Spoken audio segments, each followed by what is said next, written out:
인터넷상에서 주민등록증, 인감날인 등을 대신해 신원을 확인할 수 있도록 한 공인인증서가 12월 10일 폐지됐습니다. 그러면 앞으로 금융거래를 할 때는 어떻게 본인 인증을 해야 할까요? 민간인증서를 사용해도 안전한 걸까요? 공인인증서 제도 폐지와 관련된 여러 가지 궁금증을 정리해봅니다. 공인인증서는 왜 없어진 걸까요? 기존 공인인증서는 매년 갱신해야 하고 보관이 불편한 데다 다양한 기기나 외국에서 활용하기가 어렵다는 비판이 많았습니다. 또 공인인증서의 독점적 지위가 민간 전자인증 시장의 발전을 저해한다는 목소리도 높았기 때문에 폐지됐습니다. 인증서 없이도 금융거래가 가능할까요? 공인인증서 제도 폐지가 앞으로 비대면 금융거래에 인증서를 사용하지 않아도 된다는 의미는 아닙니다. 기존에는 은행이나 공공기관에서 신원을 확인하려면 금융결제원, 한국정보인증 등 국가가 인정한 6개 기관에서 발급된 공인인증서를 사용해야 했는데요. 이제는 다양한 민간사업자가 발급한 인증서에도 기존 공인인증서와 동일한 법적 효력이 부여됩니다. 다시 말해 공인인증서는 공동인증서로 명칭이 변경됐고 이제는 공동인증서뿐만 아니라 민간인증서도 금융거래에 사용할 수 있습니다. 그럼 지금 사용하고 있는 인증서는 못 쓰는 건가요? 아닙니다. 사용하던 공인인증서의 유효기간이 남았다면 만기까지는 그대로 쓸 수 있습니다. 유효기간이 끝나면 공동인증서로 갱신하거나 민간인증서를 발급해 사용하면 됩니다. 민간인증서는 어떤 것들이 있나요? 민간인증서에는 대표적으로 이동통신 3사의 패스와 카카오페이, 네이버 인증 등이 있습니다.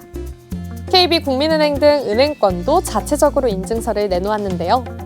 다만 은행이나 정부 부처들이 어떤 인증서를 인정할지는 각 기관이 알아서 정하게 됩니다.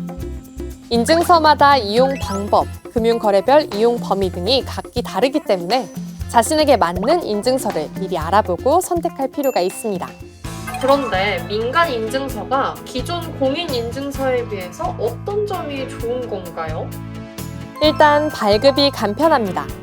기존에는 은행에 직접 방문해 신원을 확인해야 했지만 PC나 휴대전화 등 비대면 방식으로도 발급이 가능하고 10자리 이상 복잡한 비밀번호 대신 통채, 지문, 안면인식 같은 생체 정보 또는 6자리의 간편 비밀번호, 패턴 등을 이용할 수 있어서 편리한데요.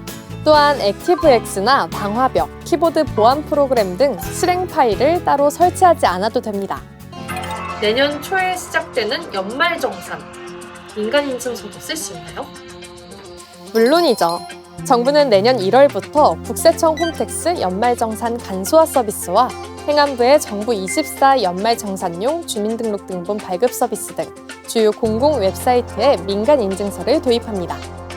예를 들어 연말정산 간소화 서비스 홈페이지에서 간편 서명을 누르고 이용 가능한 민간인증서 목록이 제시되면 이 중 자신이 보유한 민간인증서를 클릭. 그럼 서비스 이용 가능. 인증서는 편리성뿐만 아니라 보안성도 정말 중요한데 민간인증서 믿을만한가요? 시행 초기라 우려가 있을 수밖에 없는데요. 정부는 이를 보완하기 위해 민간인증서의 안전성을 평가하는 전자서명 인증 업무 평가 인정 제도를 도입합니다. 과기정통부 장관이 선정한 평가기관이 사업자의 운영 기준 준수 여부를 평가하고 위변조 방지 대책 등 보안 장치를 마련한 업체만 민간인증서를 출시하도록 허용하는 것인데요.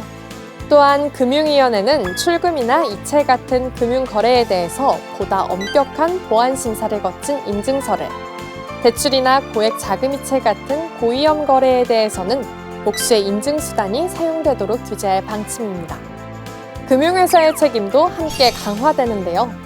금융거래 사고에 대한 금융회사의 배상 책임을 이용자가 허용하지 않은 결제 송금까지 확대합니다. 다양한 민간인증서를 활용할 수 있게 되면서 비대면 금융거래는 한층 편리해질 것으로 전망되는데요.